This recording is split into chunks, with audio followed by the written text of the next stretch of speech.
Hi, I'm Kyle Chadburn, and I'm a 5 through 8 humanities teacher at Orleans Elementary School. And I was asked by the folks at PLP Pathways to put together a screencast of this presentation that my partner teacher, Andrea, Gratton, and I gave at the middle grades conference back in January of 2019.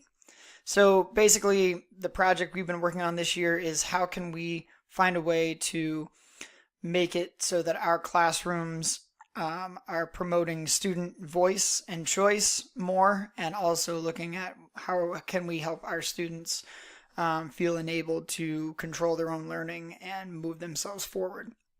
So the abstract is here, and I'll certainly let you read that for yourself, but you can see the continuum of voice that we're working toward is really trying to get them as close to that leadership capacity as we possibly can, both in our classrooms in terms of learning, but also in terms of the culture of our school.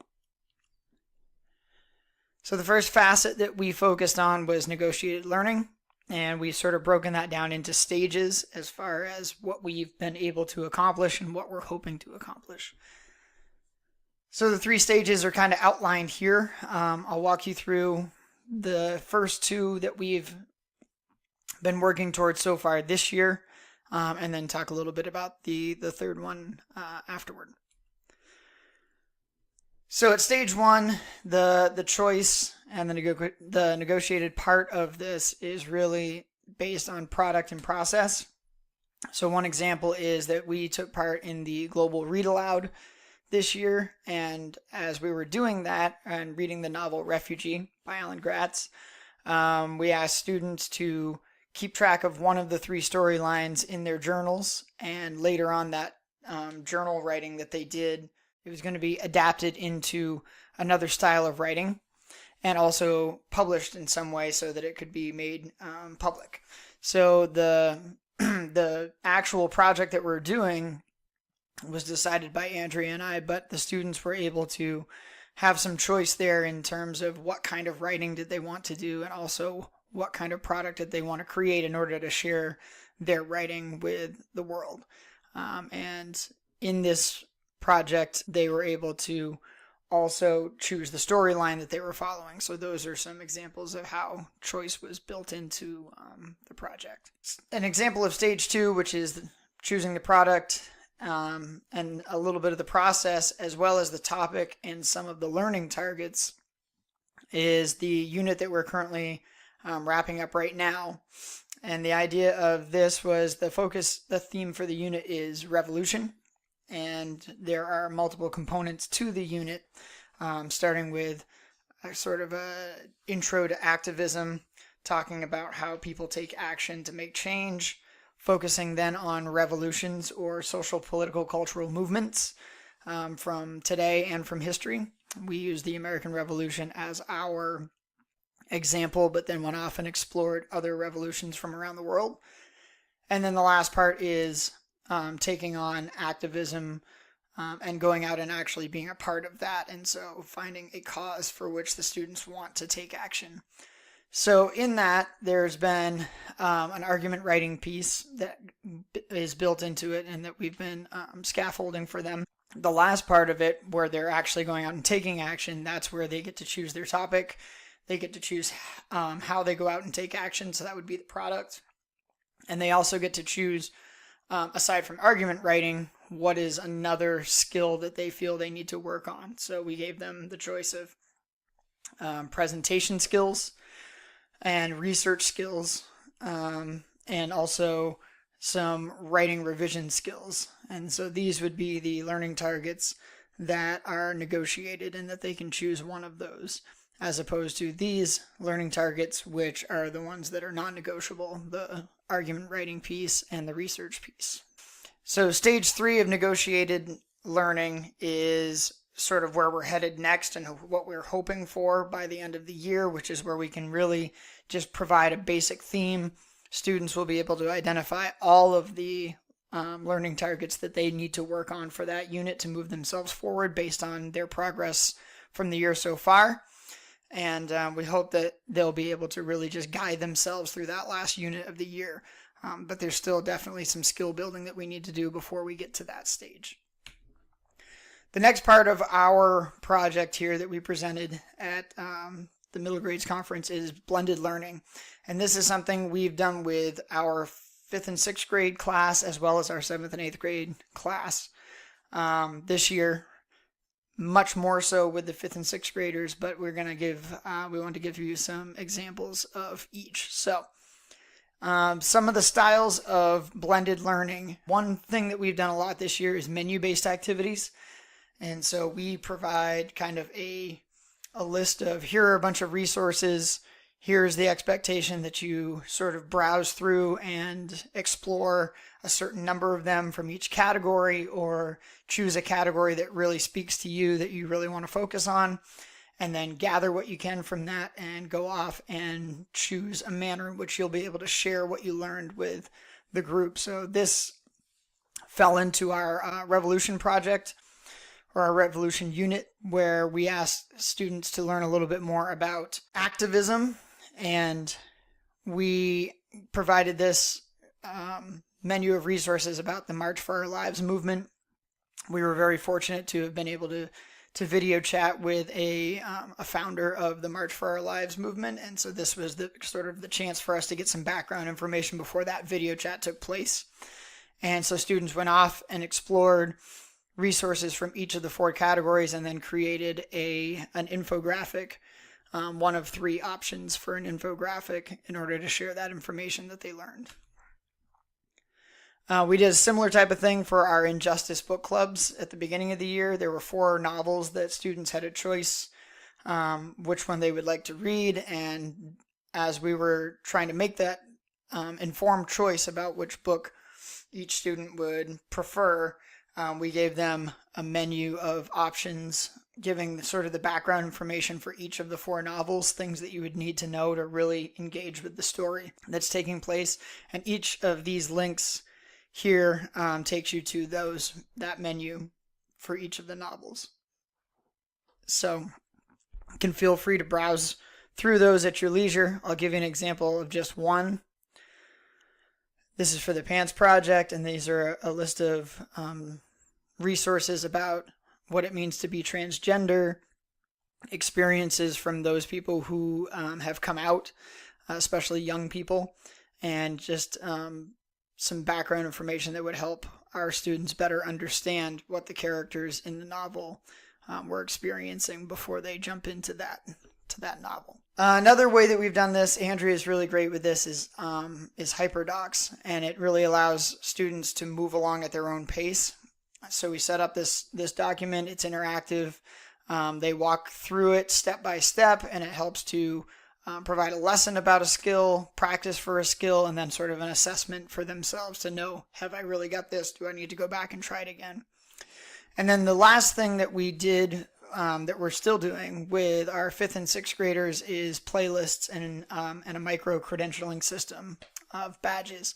So for certain skills that we felt like we didn't need to be an active part of the instruction for the year, we really wanted to give them the opportunity to be able to self-pace and also have some choice in how they go about learning and practicing skills. So for me, being the sort of the more social studies oriented part of our humanities team, I focused on geography and map skills. Andrea, being the more language arts part of our humanities team, she set up playlists for parts of speech because we noticed that our students were really struggling with some basic grammar skills. So the way that it works is that we created this website.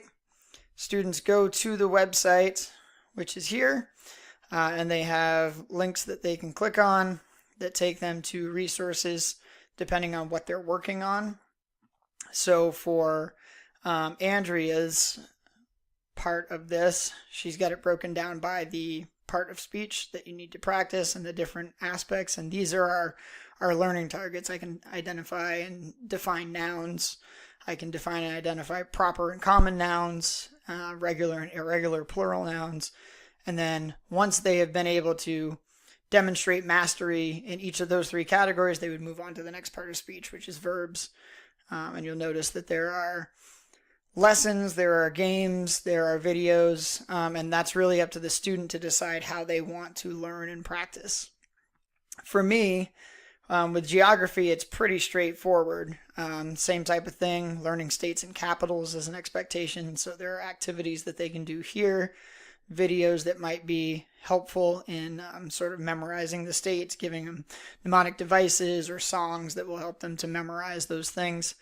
And then as they go on, they then move on to map skills, which is broken down into map tools, latitude and longitude practice, and then landmarks. And so that's what we're hoping to get to by the end of the year. So that's how those playlists work. Students fill out a daily reflection that says, here's what I worked on today. Here's what I was working toward earning in terms of my badge. And then also, what are my next steps? What do I know I'm going to have to do next? And so they'll work on parts of speech 2 days a week. They work on geography and map skills 2 days a week. Those are 20-minute chunks of time when they have independent workshop. Half the students are doing that while the other half are getting sort of guided small group instruction from Andrea and I in our guided workshops. And this is an example of that schedule and reflection doc that I just referenced. The third part of our presentation is about student leadership teams, because like I said in the beginning, we want students not only to take an active role in leading learning, but also in leading the culture of the school. So we have two student leadership teams that are meeting this year right now. One is the culture team, one is the social justice team. They meet for half an hour a week before school, so students arrive half an hour early to take part in those meetings. And they're really designed to get the students thinking about issues that are important to them in their school and really trying to redefine what that space is so that it works for them and for their peers. So one half of our student leadership teams is the culture team, and their goal is really just to improve the environment of our school and the way that students interact with each other and the way that staff and students interact with each other. And so one of the things that they did was they created this bulletin board.